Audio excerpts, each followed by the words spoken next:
الرجيم ألف لام ميم صاد كتاب أنزل إليك فلا يكن في صدرك حرج منه لتنذر به وذكرى للمؤمنين اتبعوا ما أنزل إليكم من ربكم ولا تتبعوا من دونه أولياء قليلا ما تذكرون وكم من قرية أهلكناها فجاءها بأسنا بياتا أو هم قائلون وما كان دعوهم إذ جاءهم بأسنا إلا أن قالوا إنا كنا ظالمين فلنسألن الذين أرسل إليهم ولنسألن المرسلين فلنقصن عليهم بعلم وما كنا غائبين والوزن يومئذ الحق فمن ثقلت موازينه فأولئك هم المفلحون ومن خفت موازينه فأولئك الذين خسروا أنفسهم بما كانوا بآياتنا يظلمون ولقد مكناكم في الأرض وجعلنا لكم فيها معايش قليلا ما تشكرون ولقد خلقناكم ثم صورناكم ثم قلنا للملائكة اسجدوا لآدم فسجدوا إلا إبليس لم يكن من الساجدين قال ما منعك ألا تسجد إذا أمرتك قال أنا خير منه خلقتني من نار وخلقته من طين قال فاهبط منها فما يكون لك أن تتكبر فيها فاخرج إنك من الصاغرين قال أنذرني إلى يوم يبعثون قال إنك من المنذرين قال فبما أغويتني لأقعدن لهم صراطك المستقيم ثم لآتينهم من بين أيديهم ومن خلفهم وعن أيمانهم وعن شمائلهم ولا تجد أكثرهم شاكرين قال اخرج منها مذموما مدحورا لمن تبعك منهم لأملأن جهنم منكم أجمعين ويا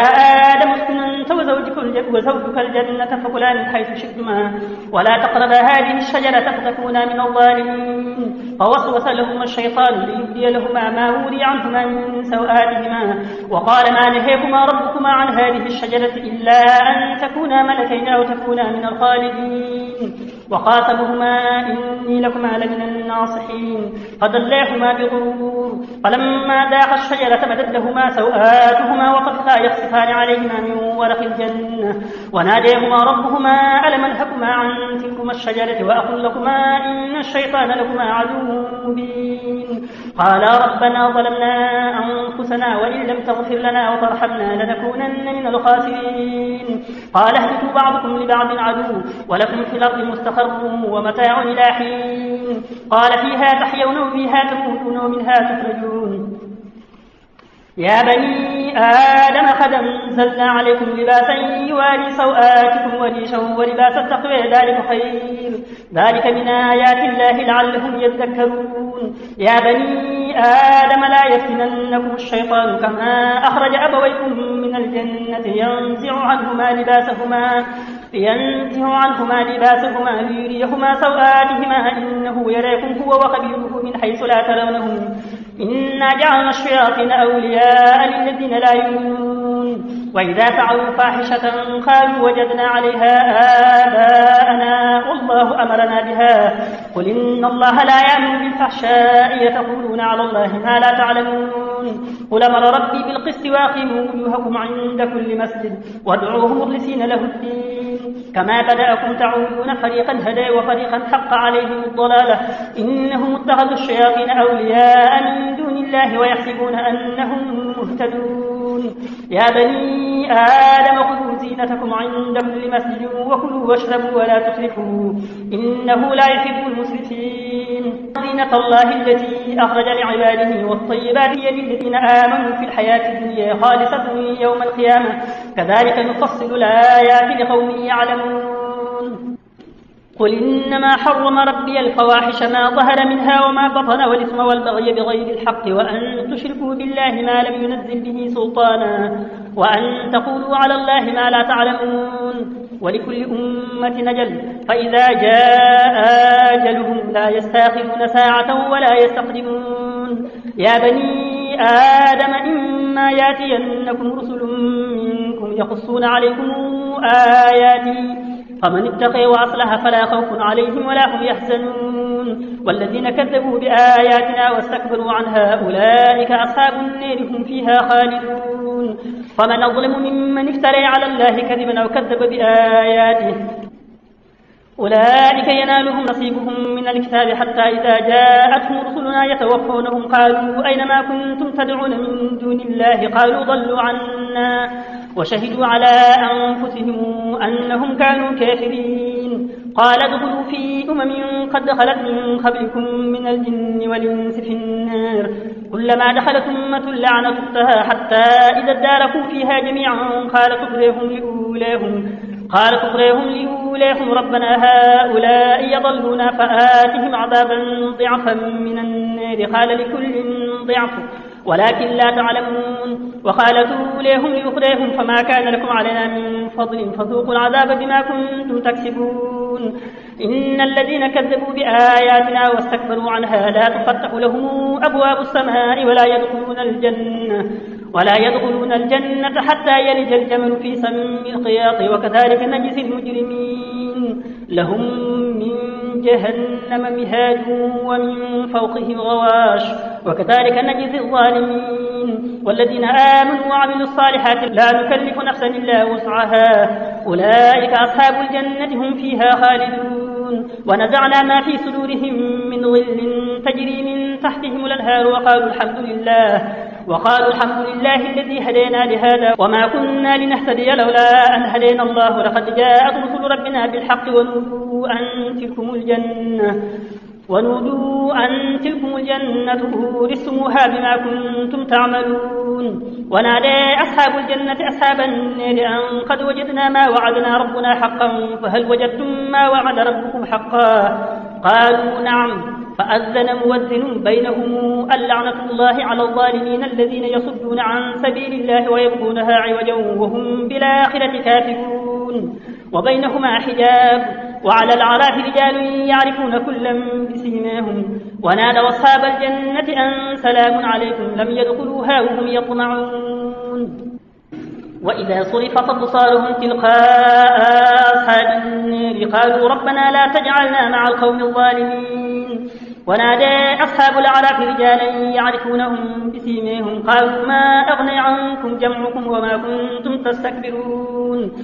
أهؤلاء الذين أقسمتم لا ينالهم الله برحمة ادخلوا الجنة لا خوف عليكم ولا أنتم تحزنون ونادى أصحاب النار أصحاب الجنة أن أفيضوا علينا من الماء يوم ما رزقكم الله قالوا إن الله حرمهما على الكافرين الذين اتخذوا دينهم لهوا ولعبا وغرتهم الحياة الدنيا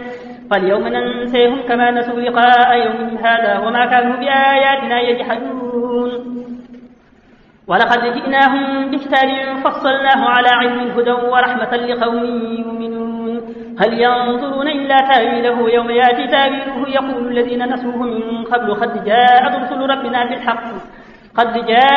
ربنا بالحق فهل لنا من شفعاء فيشفعوا لنا أو نرد فنعمل غير الذي كنا نعمل قد خسروا أنفسهم وضل عنهم ما كانوا يفترون إن ربكم الله الذي خلق السماوات والأرض في 6 أيام ثم استوى على العرش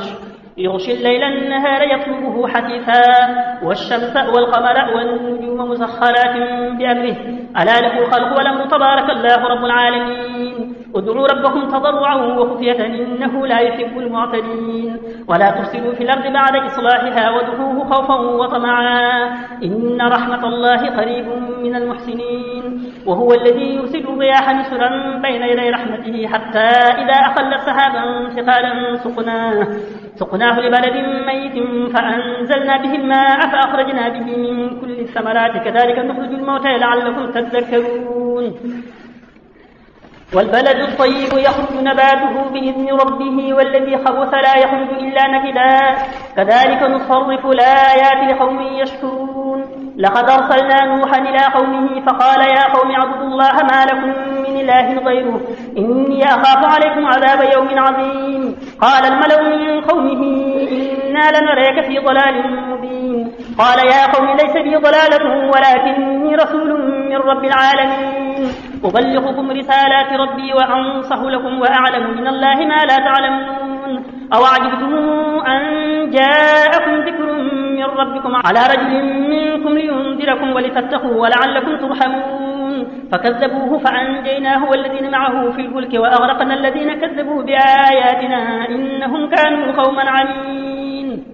وإلى عاد أخاهم هودا قال يا قوم اعبدوا الله ما لكم من إله غيره أفلا تتقون. قال الملأ الذين كفروا من قومه إنا لنريك في سفاهة وإنا لنظنك من الكاذبين. قال يا قوم ليس بي سفاهة ولكني رسول من رب العالمين أبلغكم رسالة.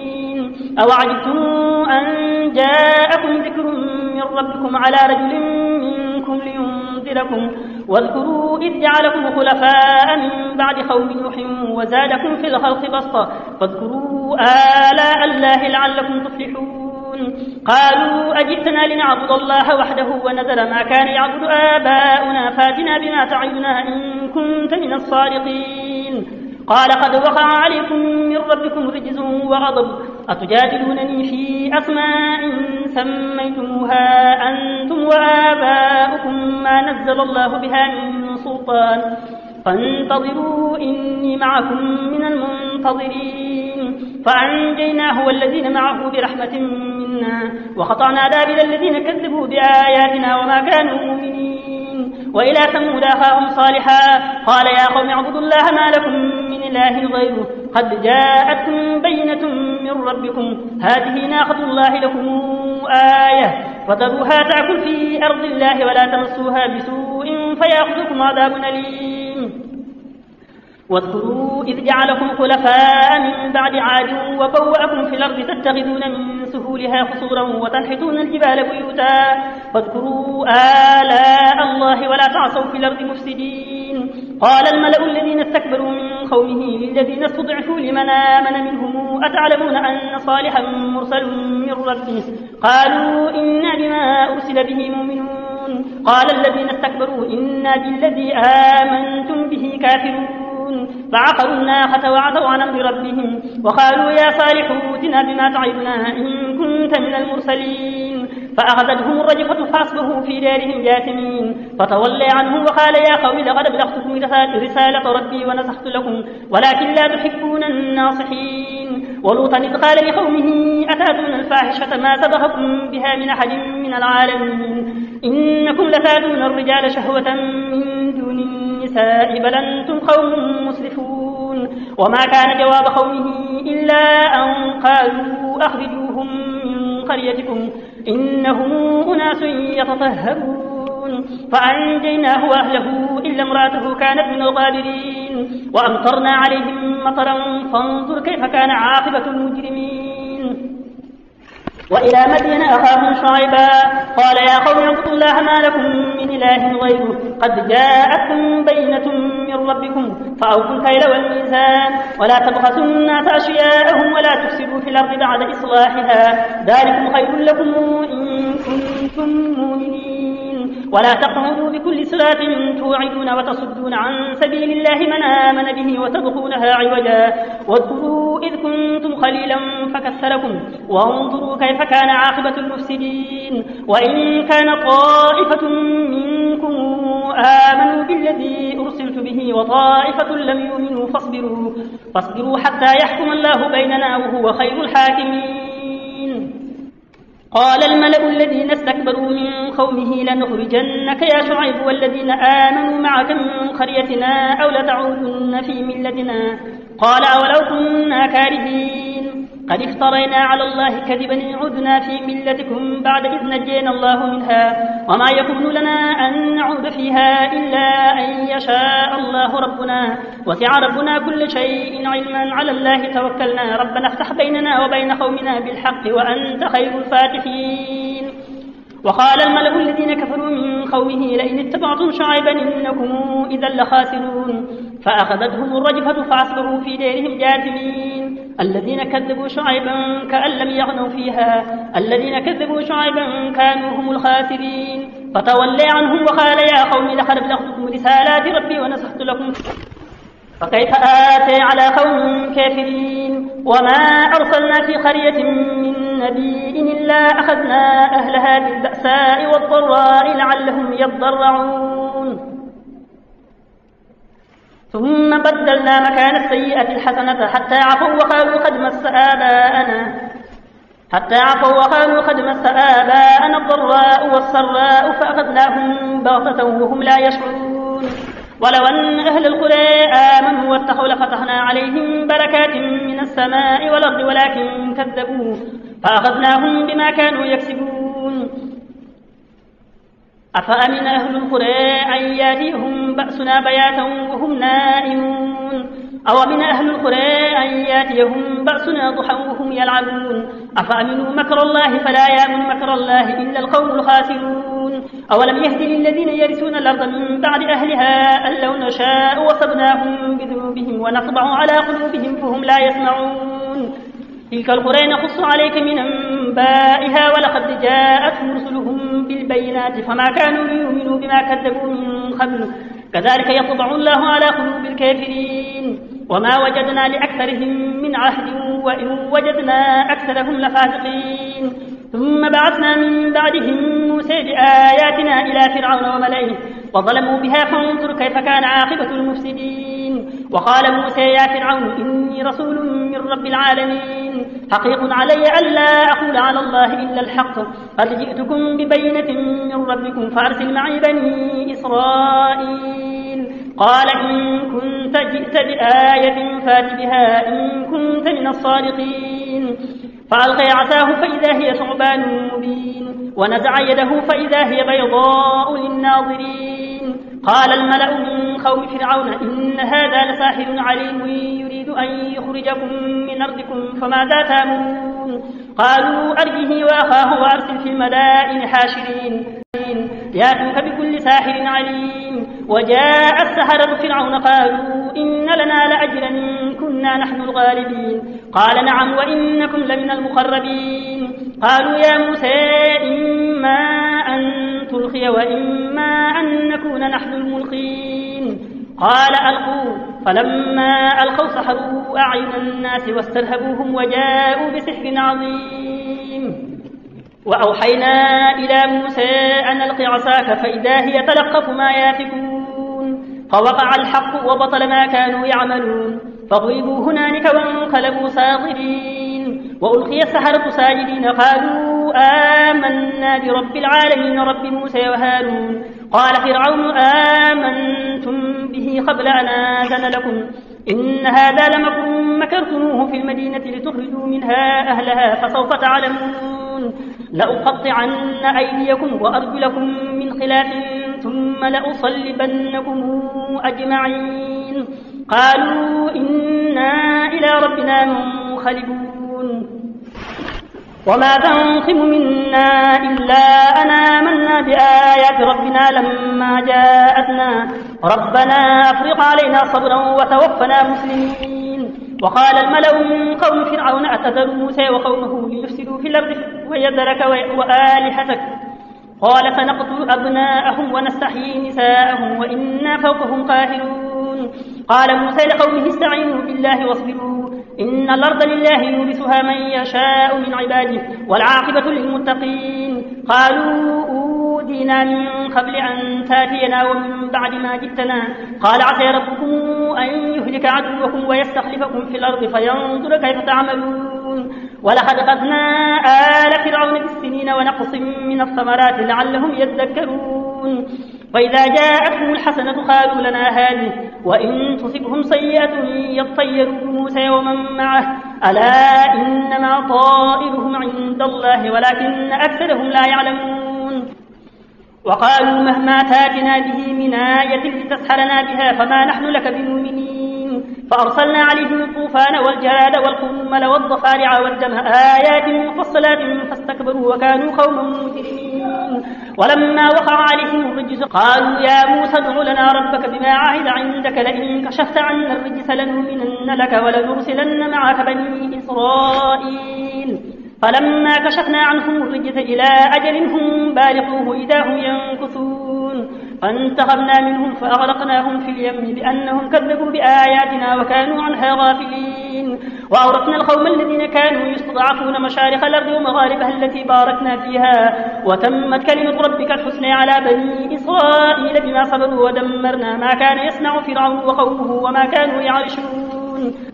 وجاوزنا ببني إسرائيل البحر فأتوا على قوم يعكفون على أصنام لهم قالوا يا موسى اجعل لنا إلها كما لهم آلهة قال إنهم قوم تجهلون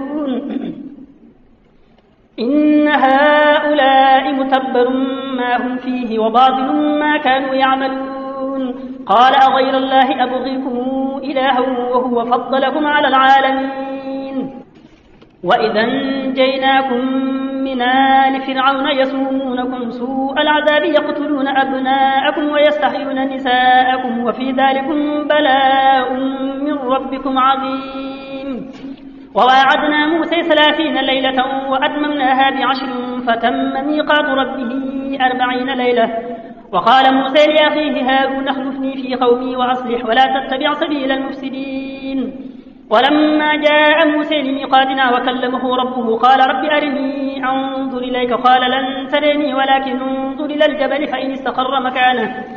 فإن استقر مكانه فسوف تريني فلما تجلى ربه للجبل جعله دكا وخر موسى صعقا فلما أفاق قال سبحانك تبت إليك وأنا أول المؤمنين قال يا موسى إني اصطفيتك على الناس برسالتي وبكلامي فخذ ما آتيتكم من الشاكرين وكتبنا له في الألواح من كل شيء موعظة وتفصيلا لكل شيء فخذها بقوة وأمر قومك يأخذوا بأحسنها سأريكم دار الفاسقين سأصرف عن آياتي الذين يتكبرون في الأرض بغير الحق وإن يروا كل آية لا يؤمنوا بها وإن يروا سبيل الرشد لا يتخذوه سبيلا وإن يروا سبيل الغي يتخذوه سبيلا ذلك بأنهم كذبوا بآياتنا وكانوا عنها غافلين والذين كذبوا بآياتنا ولقاء الآخرة حبطت أعمالهم هل يجزون إلا ما كانوا يعملون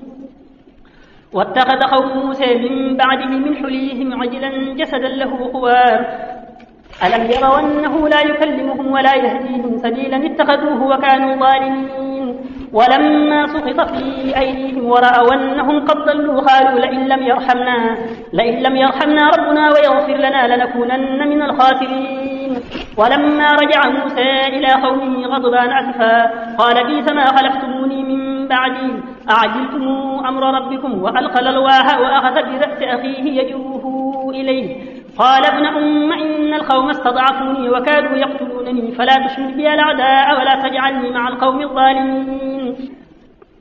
قال رب اغفر لي ولأخي وأدخلنا في رحمتك وأنت أرحم الراحمين إن الذين اتخذوا العجلة ينالهم غضب من ربهم وذلة في الحياة الدنيا وكذلك نجزي المفترين والذين عملوا السيئات ثم تابوا من بعدها وآمنوا إن ربك من بعدها لغفور رحيم ولما سكت عن موسى الغضب أخذ الألواح وفي نسختها هدى ورحمة للذين هم لربهم يرهبون واختار موسى قومه 70 رجلا لميقاتنا فلما أخذتهم الرجفة قال رب لو شئت أهلكتهم من قبل إياي أتهلكنا بما فعل السفهاء منا إن هي إلا فتنتك تضل بها من تشاء وتهدي من تشاء أنت ولينا فاغفر لنا وارحمنا وأنت خير الغافرين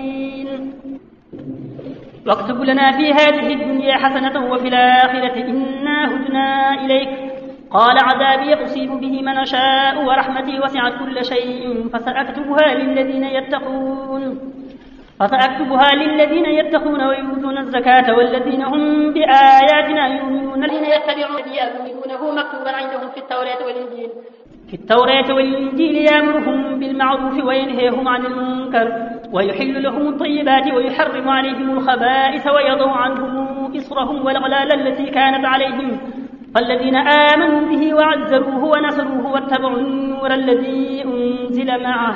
أولئك هم المفلحون قل يا أيها الناس إني رسول الله إليكم جميعا الذي له ملك السماوات والأرض لا إله إلا هو يحيي ويميت فآمنوا بالله ورسوله النبي الأمي الذي يؤمن بالله وكلماته واتبعوه لعلكم تهتدون ومن قوم موسى أمة يهدون بالحق وبه يعدلون وقطعناهم 12 أسباط أمما وأوحينا إلى موسى إذ استسقيه قومه أن اضرب بعصاك العجل فانبجست منه 12 عينا قد علم كل أناس مشربهم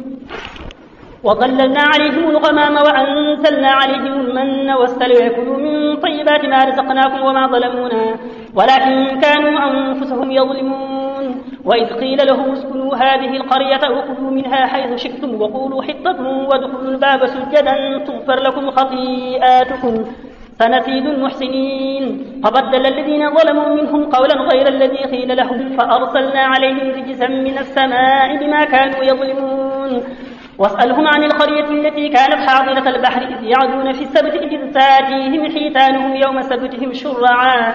ويوم لا يسبتون لا تاتيهم كذلك نبلوهم بما كانوا يفسقون وإذ قالت أمة منهم لم تعظون قوما الله مهلكهم أو معذبهم عذابا شديدا قالوا معذرة إلى ربكم ولعلهم يتقون فلما نسوا ما ذكروا به أنجينا الذين ينهون عن السوء وأخذنا الذين ظلموا بعذاب بئس بما كانوا يفسقون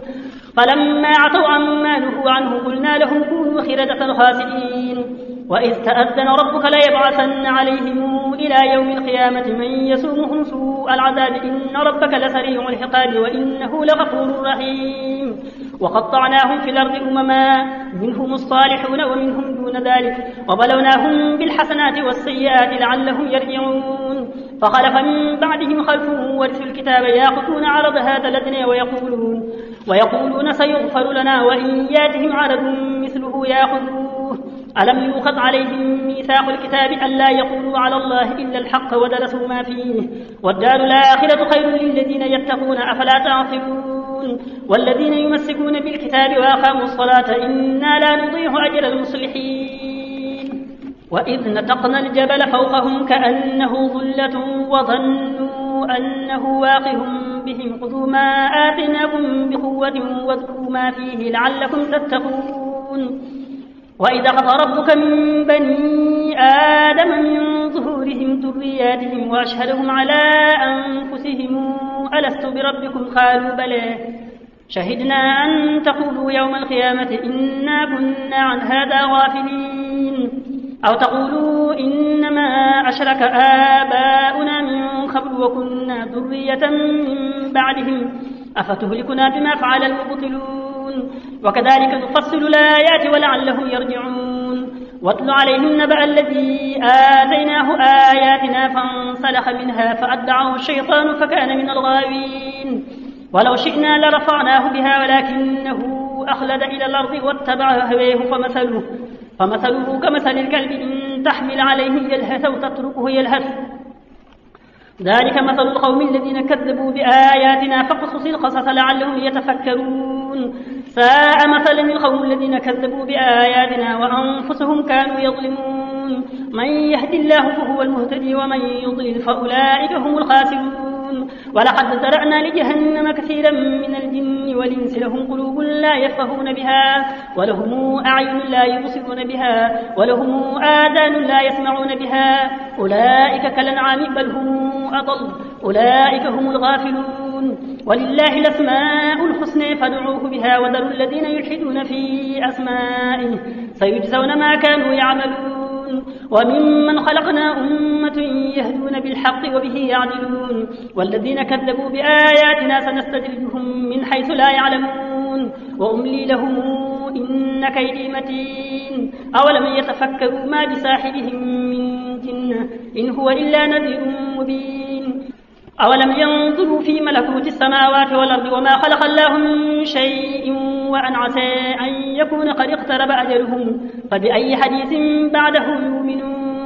من يضلل الله فلا هادي له ونذرهم في طغيانهم يعمهون يسألونك عن الساعة أيان مرساها قل إنما علمها عند ربي لا يجليها لوقتها إلا هو ثقلت في السماوات والأرض لا تأتيكم إلا بغتة يسألونك كأنك حفي عنها قل إنما علمها عند الله ولكن أكثر الناس لا يعلمون قل لا أملك لنفسي نفعا ولا ضرا إلا ما شاء الله ولو كنت أعلم الغيب لاستكثرت من الخير ولو كنت أعلم الغيب لاستكثرت من الخير وما مسني السوء إن أنا إلا نذير وبشير لقوم يؤمنون هو الذي خلقكم من نفس واحدة وجعل منها زوجها ليسكن إليها فلما تغشاها حملت حملا خفيفا فمرت به فلما أثقلت دعوا الله ربهما لئن آتيتنا صالحا لنكونن من الشاكرين فلما آتيهما صالحا جعلا له شركا فيما آتيهما فتعالى الله عما يشركون أيشركون ما لا يخلق شيئا وهم يخلقون ولا يستطيعون لهم نصرا ولا أنفسهم ينصرون وإن تدعوهم إلى الهدى لا يتبعوكم سواء عليكم أدعوتموهم أم أنتم صامتون إن الذين تدعون من دون الله عباد أمثالكم فادعوهم فليستجيبوا لكم إن كنتم صادقين ألهم أرجل يمشون بها أم لهم أيدي يبطشون بها أم لهم أعين يبصرون بها أم لهم آذان يسمعون بها قل ادعوا شركاءكم ثم كيدون فلا تنظرون إن ولي الله الذي نزل الكتاب وهو يتولى الصالحين والذين تدعون من دونه لا يستطيعون نصركم ولا أنفسهم ينظرون وإن تدعوهم إلى الهدى لا يسمعوا وتراهم ينظرون إليك وهم لا يبصرون خذ العفو وامر بالعرف وأعرض عن الجاهلين وإما ينزغنك من الشيطان نزغ فاستعذ بالله إنه سميع عليم إن الذين اتخذوا إذا مسهم طائف من الشيطان تذكروا فإذا هم مبصرون وإخوانهم يمدونهم في الغي ثم لا يقصرون وإذا لم تأتهم بآية قالوا لولا اجتبيتها قل إنما أتبع ما يوحى إلي من ربي هذا بصائر من ربكم وهدى ورحمة لقوم يؤمنون وإذا قرئ القرآن فاستمعوا له وأنصتوا لعلكم ترحمون واذكر ربك في نفسك تضرعا وخيفة ودون الجهر من القول بالغدو ولا صال ولا تكن من الغافلين إن الذين عند ربك لا يستكبرون عن عبادته ويسبحونه وله يسجدون بسم الله الرحمن الرحيم يسألونك عن الأنفال قل الأنفال لله والرسول فاتقوا الله وأصلحوا ذات بينكم وأطيعوا الله ورسوله إن كنتم مؤمنين إنما المؤمنون الذين إذا ذكر الله وجلت قلوبهم وإذا تليت عليهم آياته زادتهم إيمانا وعلى ربهم يتوكلون الذين يقيمون الصلاة ومما رزقناهم ينفقون أولئك هم المؤمنون حقا لهم درجات عند ربهم ومغفرة ورزق كريم